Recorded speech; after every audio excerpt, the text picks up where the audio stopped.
அது அவரை கேளுங்க. காரணம் அவரை கேட்டதானே தெரியும். என்னை கேட்டா எப்படி தெரியும்? அவரை போய் கேளுங்க சார். நீ அவரை கேளுங்க. ஏன் தவிச்சுன்னு அவளை கேளுங்க. இதெல்லாம் இங்க கேட்கிற கேள்வி இல்ல.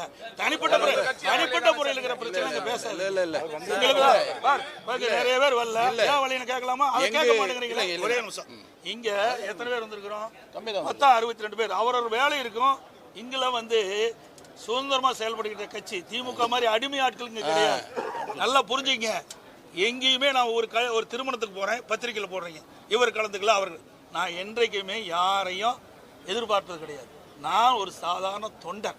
புரிஞ்சுக்கங்க. தலைவன் கிடையாது. திமுக மாதிரி வாரிசு அரசியல் கிடையாது.